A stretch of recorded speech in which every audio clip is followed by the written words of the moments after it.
আমি মন্ত্রিত্বের জন্য লালায়িত নই, কোনো পোস্টের জন্যও নই। আমি শুধু সম্মানের জন্য দল করি। মুর্শিদাবাদের মানুষের সম্মান ধরে রাখার জন্য, উন্নয়ন করার জন্য দল করি। সেই বিষয়ে আমি কোনো কম্প্রোমাইজ করব না। আমাকে দলের দায়িত্ব দিক বা না দিক, আমাকে মন্ত্রী করুক বা না করুক, কিন্তু আমার চোখের সামনে টিএমসির কোনো নেতা অন্যায় করলে আমি তার প্রতিবাদ করে এসেছি, আগামী দিনেও করব। আজ তক বাংলায় বিশাল দাবি বিতর্কিত ভরতপুরের বিধায়ক হুমায়ুন কবিরের। তিনি ঠিক কি বলেছেন আসুন শোনাই আপনাদের, শুনুন। আজ তাক বাংলা স্টুডিওয়ে বসে বিস্ফোরক দাবি করেছেন হুমায়ুন কবির। কি বলেছেন তিনি শুনুন এবার। হুমায়ুন কবিরকে মন্ত্রী করেন তৃণমূল, তাহলে কি আপনার সঙ্গে তার জন্য আমি একদিনও কোনোদিন আপনাদের চ্যানেলে কোনো জায়গাতে বলিনি আমি মন্ত্রীর জন্য লালায়িত নই, আমি কোনো পোস্টের জন্য। আমি শুধু একটাই বলি, আমি সম্মানের জন্য দল করি, মুর্শিদাবাদের জনগণের সম্মান ধরে রাখার জন্য দল করি, মুর্শিদাবাদের মানুষের উন্নয়নের জন্য আমি দল করি। সেই জায়গায় আমি কারোর সাথে কম্প্রোমাইজ করব না।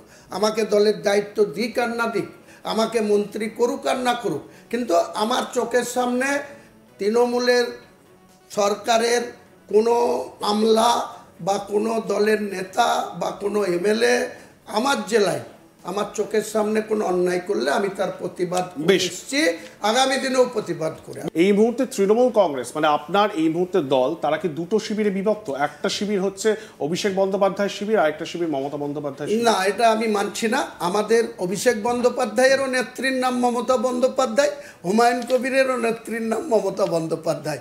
আমি অভিষেককে এই ডেপুটি সিএম করার দাবিটা এই কারণে তুলেছি দিদির কাছে, যে এই সময় এসছে যেটা 2026-এর নির্বাচনের লড়াইয়ের নামার আগে অভিষেক বন্দ্যোপাধ্যায়ের মতো একজন ট্যালেন্ট এবং একজন সময় উপযোগী লিডার হয়ে উঠেছেন, উনি যোগ্য উত্তরসূরি হয়ে উঠেছেন। তাই ওনাকে যদি ডেপুটি সিএম করা হয় তাহলে মমতা বন্দ্যোপাধ্যায় যেমন কিছুটা ফ্রি হ্যান্ড পাবেন, তিনি কাজের লোডের কমে যাবে। সেক্ষেত্রে পশ্চিমবাংলার মানুষ যারা 3বারের জন্য তৃণমূলকে ক্ষমতায় এনেছে, চতুর্থবারের জন্য আসবে, বিকল্প কেউ নেই। ময়দানে বিজেপি আছে, বাকিরা ময়দানে যারা আছে তাদের কোনো পার্সেন্টেজ নেই, লোকজন নেই। আইএসএফ বলুন, সিপিএম বলুন, কংগ্রেস বলুন, এরা ফিকে হয়ে গেছে, মানুষের কাছে এদের কোনো গ্রহণযোগ্যতা নেই। কিন্তু তৃণমূল কংগ্রেসের আছে বলেই তৃণমূল কংগ্রেস যদি কোনো ভুল পদক্ষেপ করে আমি তৃণমূলে থাকবো, অথচ ভুল হলে খারাপ হলে সেটা বলবো। শোধরাতে পারবেন অভিষেক বন্দ্যোপাধ্যায় ফর্মে আসলে। আমি বলছি যে সিপিএম তো 7 টার্মসের ক্ষমতায় এসেছিল, 8মবারের বেলায় তারা ক্ষমতাচ্যুত হয়েছিল। আমি মনে করি মমতা বন্দ্যোপাধ্যায় যতদিন তিনার শরীর পারবে, যতদিন মন পারবে, যতদিন তিনি স্বাবলম্বী থাকবেন, তিনি গার্জিয়ান হিসাবে মুখ্যমন্ত্রী থাকুন।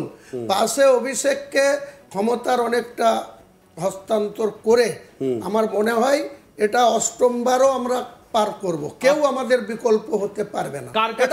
আপনি মমতা বন্দ্যোপাধ্যায়ের সঙ্গে দেখা করতে চাইলেন, অভিষেক বন্দ্যোপাধ্যায়ের সঙ্গে দেখা করতে চাইলেন, কার কাছে সহজে পৌঁছতে পারেন? দেখুন, ওটা তো সময়ের ব্যাপার। অনেক সময় মুখ্যমন্ত্রী আগে যদি বলেন তাহলে মুখ্যমন্ত্রী যতটা পাবলিককে এন্টাইটেল করতেন বা যতটা কালীঘাটের বাড়িতে বলুন বা অন্য জায়গায় রাইটার্সে যখন বসতেন, তখন আজকের দিনে মুখ্যমন্ত্রী এত চাপে থাকেন, এত সমস্যার মধ্যে ডুবে থাকেন যে অনেকে চেষ্টা করলেও মুখ্যমন্ত্রীর সঙ্গে ফোনেও যোগাযোগ করা যায় না এবং সেখানে পৌঁছানোও যায় না।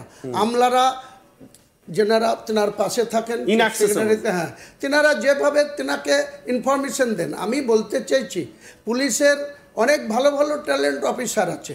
আজকে যিনি ডিজিপি আছে উনি অনেক ট্যালেন্ট অফিসার, আমরা জানি। আমি যখন মন্ত্রী ছিলাম তখন উনি বিধাননগরের কমিশনার ছিলেন। ওই যে সারদার যে ঘটনা, ওনাদেরকে কাশ্মীর থেকে উনি অ্যারেস্ট করে নিয়ে এসেছিলেন।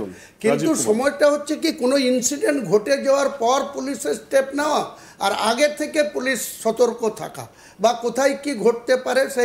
এই যে আরজি করের ঘটনা ঘটলো, অভিষেক বন্দ্যোপাধ্যায়কে আমরা যখন জিজ্ঞাসা করেছিলাম তিনি, এবং যে জনমানুষে একটা বিরূপ প্রভাব পড়েছে সরকার সম্বন্ধে, তিনি কিন্তু সেটা স্বীকার করছেন। তিনি বলছেন তার ঘনিষ্ঠ মহলে যেভাবে আরজি করের ঘটনাটাকে হ্যান্ডেল করা হয়েছে বা মানুষের যে ক্ষোভ, সেই ক্ষোভটা খুব জাস্টিফাইড একটা ক্ষোভ, মানুষের রাগ হওয়ার একটা কারণ রয়েছে। আপনার কি মনে হয় যে আপনার দল যেভাবেই আরজিকর সিচুয়েশনটাকে হ্যান্ডেল করেছে বিগত কয়েক মাসে, সেটাকে কি একটু অন্যরকম ভাবে হ্যান্ডেল করা যেত? এটা কি অনেকটা হাতে বাইরে দেখুন, চলে গেছিল? আমার মনে হচ্ছে এর ভিতরে অনেক চক্রান্ত লুকিয়ে আছে। যদি বলেন কেন, কলকাতা পুলিশের তৎকালীন পুলিশ কমিশনার যেভাবেই হোক, যেভাবে দ্রুততার সঙ্গে কলকাতা পুলিশের আরো অফিসারদের নিয়ে এই সঞ্জয় রায়কে গ্রেপ্তার করেছিল প্রায় 24 ঘন্টার মধ্যে। তো সেইটার পরে যে সিবিআই তদন্ত, যে মেয়েটি আমাদের মধ্যে থেকে চলে গেছে, এর মতো দুঃখজনক ঘটনা, এর নিন্দা করার ভাষা আমার জানা নেই। সবাই চাইবে সরকার কি ভালোভাবে আরো বেটার হ্যান্ডেল করতে পারতো সিচুয়েশন। কিন্তু বিষয়টা হচ্ছে আজকে আমরা কি দেখছি, 3 মাস অতিক্রান্ত হয়ে গেছে, তার ট্রায়াল শুরু হয়ে গেছে শিয়ালদা কোর্টে, কিন্তু সিবিআই এত আন্দোলন, এত রাত জাগা, এত অনশন করা, তারপরেও কি এই ঘটনায় অন্য কাউকে এখনো অফিসিয়ালি সিবিআই কোনো চার্জশিটে কারো নাম অ্যাডিশনাল আনতে পেরেছে? আনেনি। তাহলে আমরা কি বলবো? তাহলে রাজ্য সরকারের ওই পদক্ষেপটা সঠিক ছিল, কলকাতা পুলিশের ওই পদক্ষেপটা, অ্যাকশনটা সঠিক ছিল। যেদিন বুঝবো যে সিবিআই আরও কারো যোগ ছিল, তাকে সামনে আনছে বা বিচারের কাঠগড়ায় দাঁড় করাচ্ছে, সেদিন বলা যাবে যে রাজ্যের প্রশাসনের, কলকাতা পুলিশ কোনো ঘাটতি ছিল। বেশ, বিধায়করাও চান আবার 2026 সালে পুনরায় তৃণমূল সরকার আসবে, সেই সরকারের আবার বিধায়ক পদে নির্বাচিত হয়ে আসতে। হয়তো সবাই টিকিট পাবে না, আমিও না পেতে পারি, আমি না পেলেও আমি তৃণমূল করব। এবং আমি আপনাকে অন ক্যামেরায় একটা কথা বাড়তে বলছি, যে ওনাকে যদি ডেপুটি সিএম এর শপথ নিতে হয়, তাহলে তো ওনাকে এমপি পদ রিজাইন করতে হবে, ডায়মন্ড হারবারের সাংসদ পদ রিজাইন করতে হবে, এবং কোনো একটা জায়গা থেকে বিধায়ক পদে দাঁড়িয়ে জিতে আসতে হবে। আমি কোনো কন্ডিশন ছাড়াই আমার ভরতপুর বিধানসভার বিধায়ক পদে রিজাইন করে দেব, অভিষেক বন্দ্যোপাধ্যায় সেখান থেকে জিতে আসবে। আমি প্লেন কংগ্রেস, তৃণমূল কংগ্রেসের একজন কর্মী হিসাবে এই এনাদের দল করব। হুমায়ুন কবিরকে মন্ত্রী করেন তৃণমূল, তাহলে কি আপনার সঙ্গে মন্ত্রী না করি তার জন্য আমি একদিনও কোনোদিন আপনাদের চ্যানেলে কোনো জায়গাতে বলিনি আমি মন্ত্রীর জন্য লালায়িত নই, আমি কোনো পোস্টের জন্য। আমি শুধু একটাই বলি, আমি সম্মানের জন্য দল করি, মুর্শিদাবাদের জনগণের সম্মান ধরে রাখার জন্য দল করি, মুর্শিদাবাদের মানুষের উন্নয়নের জন্য আমি দল করি। সেই জায়গায় আমি কারোর সাথে কম্প্রোমাইজ করব না।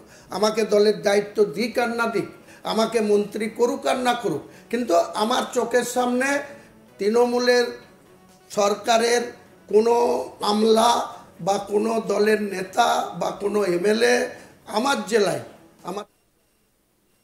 আরও আপডেট পেতে দেখতে থাকুন আজ তাক বাংলা, সাবস্ক্রাইব করুন।